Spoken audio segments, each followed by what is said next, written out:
It's a new era on the PGA Tour. The top 4 guys in the world are all 28 or younger. What are we calling this foursome of Jordan Spieth, Jason Day, Rory McIlroy, and Ricky Fowler as they get ready for a big 2016? And in 2016, Jordan Spieth has a win and a top 5. We're going to tell you the keys to his success in defending the green jacket. Also ahead, from Fowler's fireworks to Day's defense. We're going to get you set up for this week's Farmers Insurance Open at Torrey Pines.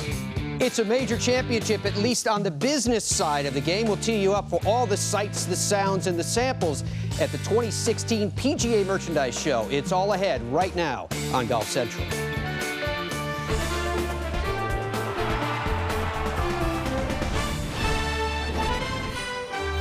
Golf Central, brought to you by Titleist. World number 1 Jordan Spieth continues his world tour this week, heading from Abu Dhabi to Singapore for the Singapore Open. He's coming off a tie for 5th finish last week in the Middle East. Number 2, Jason Day looks to defend his title at the Farmers Insurance Open.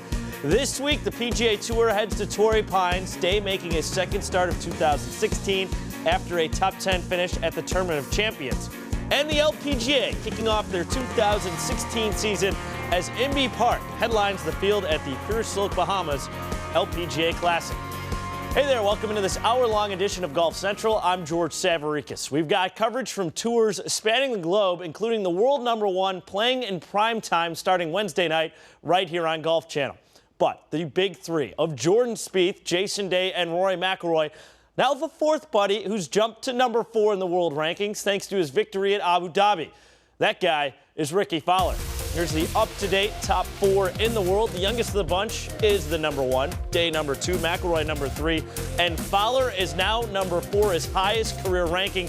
The average age of that group, about 25 and some change. Pretty remarkable stuff. Here's Spieth on his week in Abu Dhabi. I didn't make anything. You know, I didn't give myself a lot of chances the first couple rounds, so I didn't get in a rhythm. And then when I did have chances, they just wouldn't go. You know, I just a little off on the read or the speed, one of the two.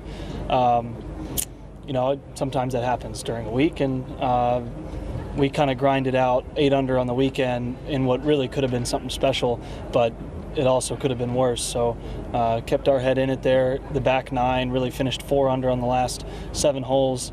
To carry some momentum going forward off of a week that, you know, I could have just bagged it in.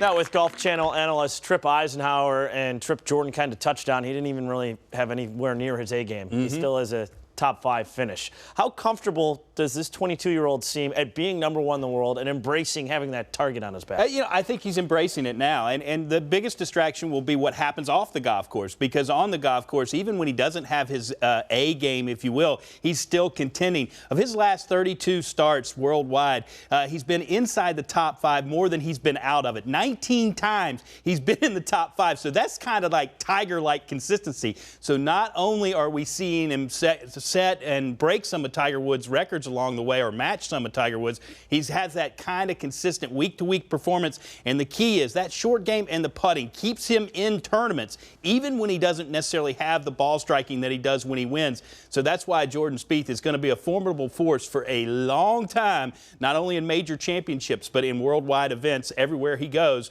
The target on his back, he's welcoming it. Touching on worldwide events, if he was flying commercial, he'd be hitting platinum in no time. With the run he's had recently, obviously he's flying private, but Jordan's passport is getting a workout as we look ahead at Jordan's schedule. He's playing the SMBC Singapore Open this week after spending the previous week in Abu Dhabi. Then he returns to the PGA Tour mid-February, the AT&T Pebble Beach National Pro-Am.